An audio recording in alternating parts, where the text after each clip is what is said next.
Morning, everyone. Some more ramblings of a short, fat, bald guy. Today, we're going to ramble about the upcoming total solar eclipse. Uh, we're here in Dover, Ohio, or I'm here in Dover, Ohio, I should say, and we are not in the path of totality. However, the path of totality is not that far up the road.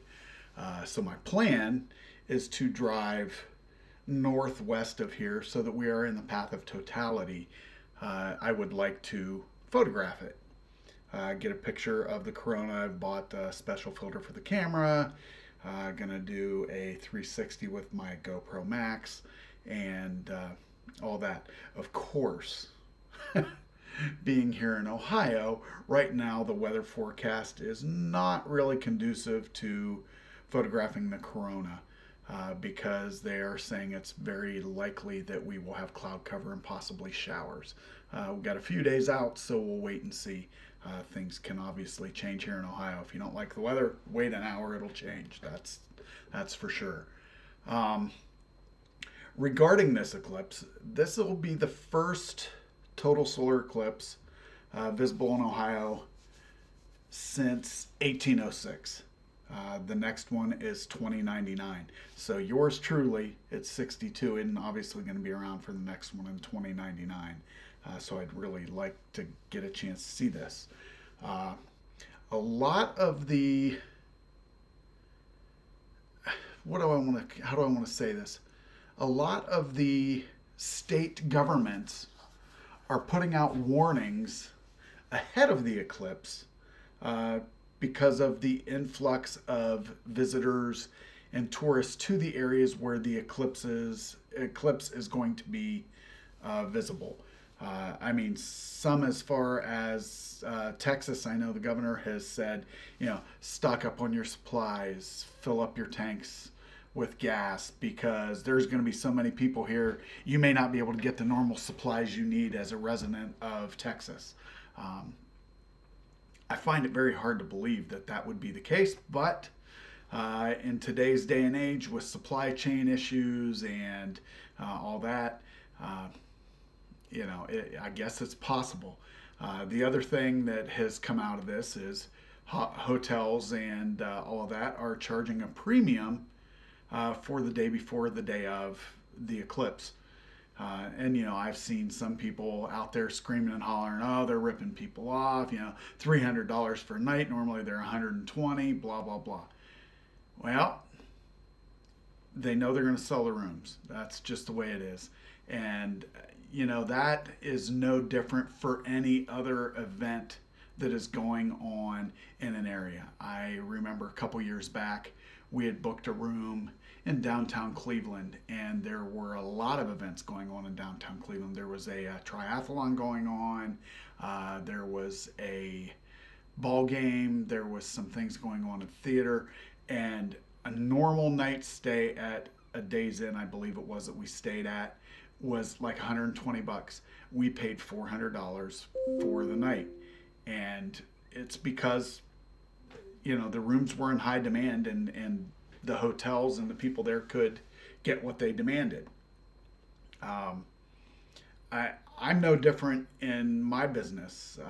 If I've got to go do something on a day that's high demand, my prices are higher, and that's just the way it is because it's capitalism at its finest, so to speak.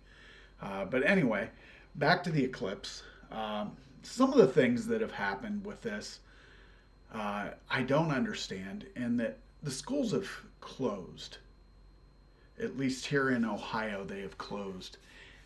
Now, mind you, the eclipse doesn't occur till after 3 p.m., so the likelihood of the schools actually being in session is pretty slim, uh, unless it's a school that runs late for whatever reason. I don't know what that would be, but I can tell you here locally, the schools would all be out of session whenever the eclipse is in totality. Now, granted, it takes a ton of time for the moon to come between the earth and the sun and block out the sun. It doesn't happen like in a minute and then it moves on. Totality will only be about 4 minutes, 3.5 to 4 minutes, depending on where you're at. But it's a long process over several hours. They delayed the start of the Cleveland Indians home opener that day because of the eclipse, which does make sense because you are going to have the changing shadows and all that. Anyone that has ever been through an eclipse of any kind, you get some really odd shadows in the way things look on the ground. And so I can imagine what it would be like with the odd shadows and the light level, the way it would be with a baseball coming at you, even with the lights on in the stadium. I think it would be a little different. So they've delayed the start of the Guardians slash Indians. I'll always call them the Indians tribe, just because that's what I've done my whole life. Just like the place where they play is the Jake, and not Progressive Field. Nothing against being called the Guardians or whatever. It's just habit. Like the local hospital to me is Union Hospital, even though it's Cleveland Clinic Union Hospital. Twin City is Trinity Twin City, but it's Twin City to me, and it's because I'm old and I've called things what I've called them for years and years and years, and that's just the way it is.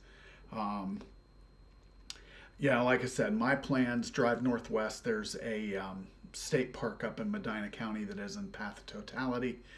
Thought we would head that way. We'll see. If I get up in the morning and it's pouring down rain, and they're saying that it's going to be pouring down rain all day, I'm not going to bother to try to even go up there. But again, it is April in Ohio. We have lots of clouds, lots of weather, and it changes frequently. Today is a beautiful day. Sun is shining, blue skies. It's right now I think around 45 degrees, 46 degrees. Going to get up into the 50s. But 10 days out, 8 days out, 9 days out, however long it is, you just don't know. Things obviously will change here in the state. But it's an interesting thing. If you're into science and you're a big old nerd like I am, and if you get a chance to observe it, I would take some time to observe it, even if you don't go to the path of totality. Here in Tuscarawas County, you're probably going to have about 90% of totality, and obviously the further away from that center path of totality you get, the less you have. But anywhere basically in the state of Ohio, you are going to notice a difference in your light level. So should be interesting. We'll wait and see. That's all I got for you now. I hope you enjoyed this edition of Ramblings of a Short Fat Bald Guy. I'll talk to you later. Bye.